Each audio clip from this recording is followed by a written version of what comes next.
नमस्कार, लय भारीमध्ये आपल्या सगळ्यांचं स्वागत. मी आलो आहे यनकुळ या गावामध्ये. यनकुळ हे गाव मान खटाव विधानसभा मतदारसंघामध्ये येतं. जयकुमार गोरे हे इथं 15 वर्षापासून आमदार आहेत आणि मला एक मयूर खाडे नावाचे उच्च शिक्षित तरुण भेटलेले आहेत.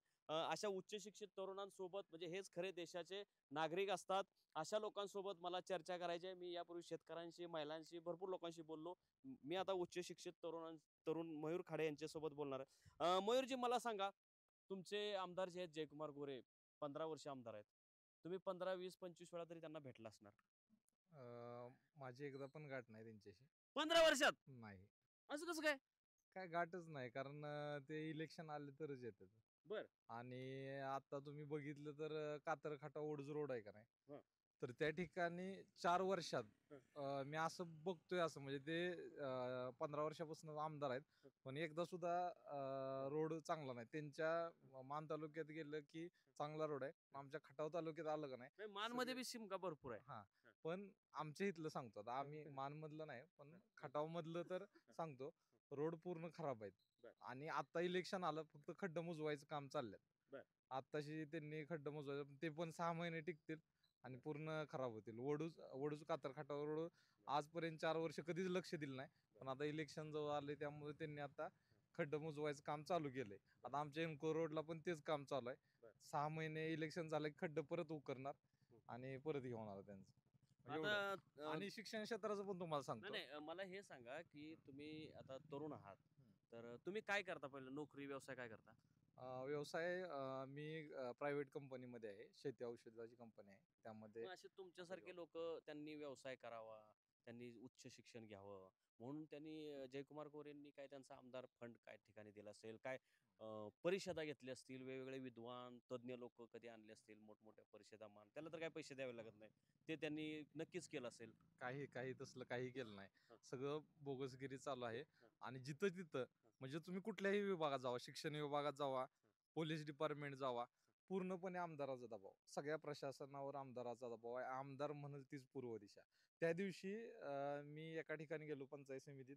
नाही, अं, शिक्षण क्षेत्रात दबाव शिक्षण म्हणजे त्यांनी काहीतरी चांगलं काम करायचं असेल, नाही, रिसर्च संस्था. दबाव म्हणजे चांगला दबाव असावा. हं. वाईट दबाव म्हणजे काय, की आता कंत्राटी भरती निघाली, शासनाने काढली. मग त्या कंत्राटी भरतीला शिक्षण अधिकाऱ्यांना अधिकार दिलात, की तुमच्या पातळीवर तुम्ही बोलवून इंटरव्ह्यू घेऊन तात्पुरते नेमणूक करा. म्हणजे ग्रामसेवक असतील कंत्राटी, तुमचे शिक्षक असतील. तर त्या ठिकाणी गेल्यानंतर मला एक असा अनुभव आला, की आता अधिकाऱ्यांचं नाव घेत नाही, उगाच कशाला, अधिकाऱ्यांची काही चुका नसतात. पण बरोबर. तिथं फॉर्म भरल्यानंतर ते डायरेक्ट सांगतात, की जयकुमार गोरे जो मुलगा सिलेक्ट करेल हं. त्याचंच नाव आम्ही घेणार. तुम्ही फॉर्म भरला तरी काय उपयोग नाही तुमचा.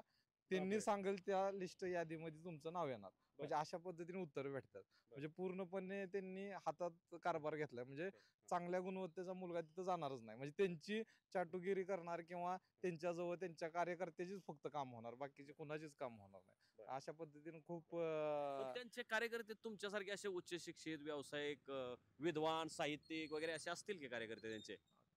काय माहित नाही, तसं काय आपल्याला एवढं अंदाज नाही. पण आमच्या पुरतं म्हणजे त्यांचा कारभार कसा तुमच्या चाललाय. गावातले लोक, त्यांचे जे कार्यकर्ते आहेत, त्याच्यात तरी एखादा साहित्यिक असेल, पत्रकार पत्रकार कार्यकर्ते नसतात कोणाचे, पण साहित्यिक एखादा कार्यकर्ता असेल, ते साहित्यिकांना रिस्पेक्ट देत असतील वगैरे, असं कधी आढळलंय का? नाही, तसं काय मला माझ्या तर बघण्यात नाही काय तसं.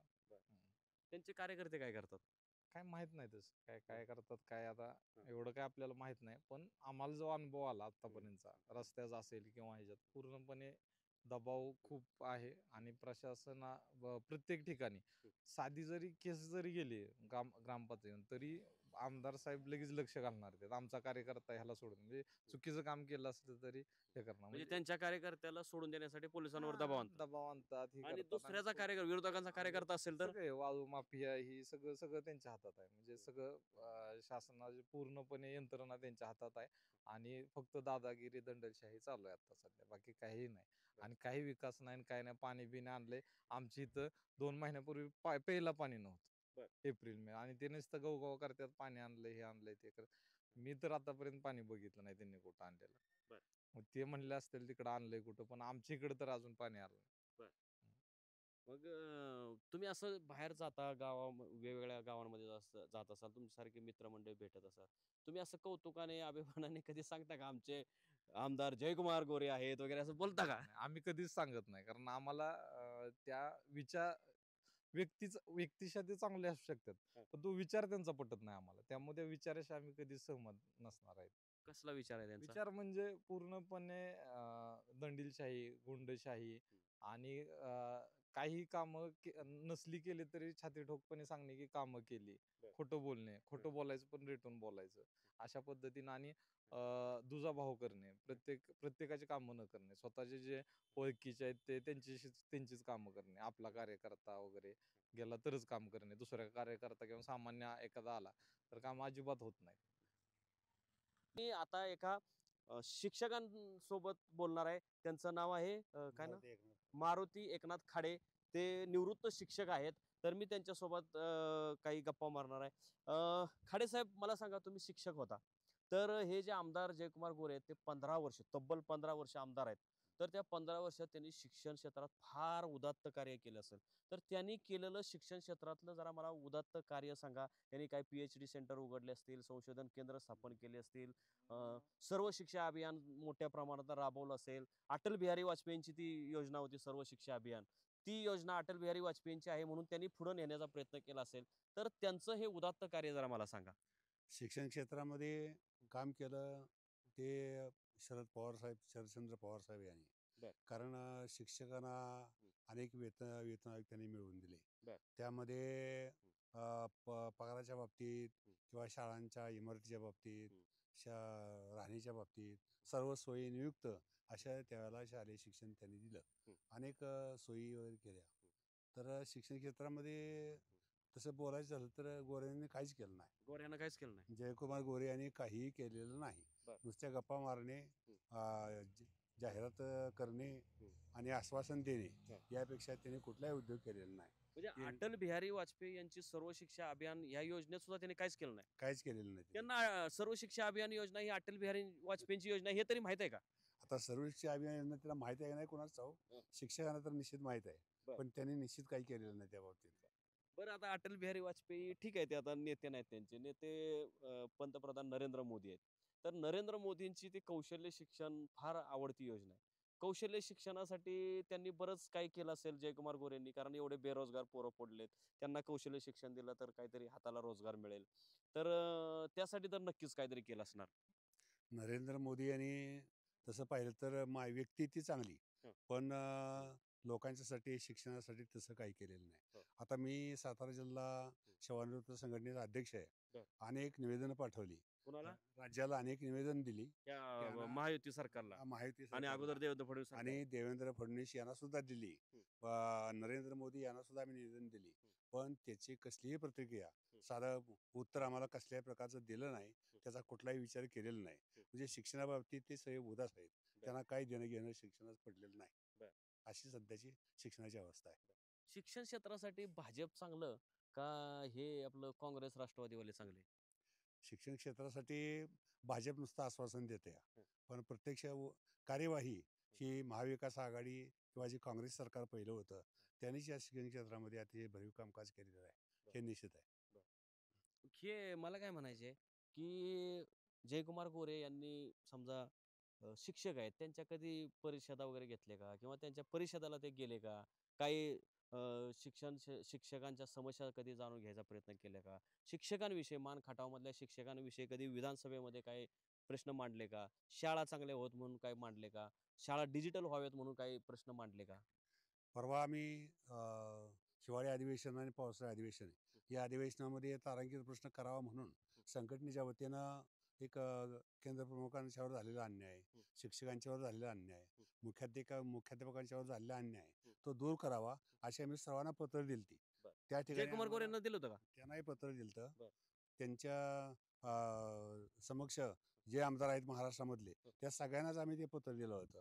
त्यातल्या काही आमदारांनी ज्यांना शिक्षणाबद्दल आवड आहे किंवा आस्था आहे, शिक्षणाबद्दल प्रेम आहे, अशा लोकांनी जयकुमार गोरेंना प्रेम आहे का? हा?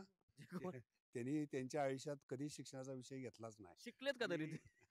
आता ते किती शिकले तेच त्यांना माहिती. आपल्याला त्याबद्दल काय, बर. पण त्यांना शिक्षणाबद्दल आस्था नाही, शिक्षकांच्या बद्दल प्रेम नाही आणि बोलणं तर अजिबात सरळ नाही. बर. सरळ उर्मट बोलणं, लोकांना एक जवळीक निर्माण करून द्यायची, असला कसलाच प्रकार नाही केला त्यांनी.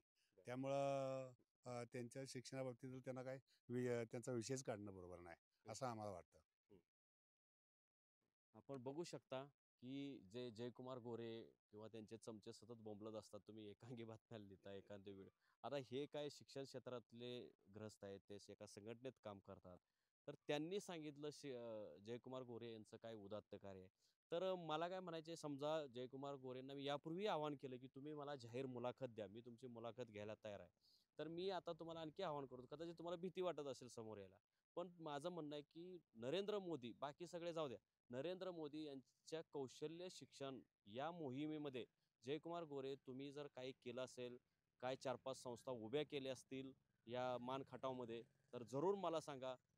तुम्हाला शक्य नसेल तर तुमच्या चमच्यानी, म्हणजे परत सांगतो, चमचे हा तुमचा शब्द आहे म्हणून मी बोलतोय. तुमच्या चमच्यानी जरी मला फोन करून सांगितलं की तुम्ही एखादं सेंटर उभं केलं असेल कौशल्य शिक्षणामध्ये आणि त्याच्यातून काय 10-5 हजार मुलांना चांगलं कौशल्य शिक्षण मिळालं असेल, तर तुम्ही जरूर मला कळवा. मी स्वतः त्या सेंटरमध्ये जातो, ते व्हिडिओ शूट करतो आणि अख्ख्या महाराष्ट्राला दाखवतो हे तुमचं उदात्त कार्य. धन्यवाद. अशाच आणखी महत्त्वाच्या घडामोडींसाठी लयभारीच्या यूट्यूब आणि फेसबुक पेजला लाईक, शेअर आणि सबस्क्राईब करा.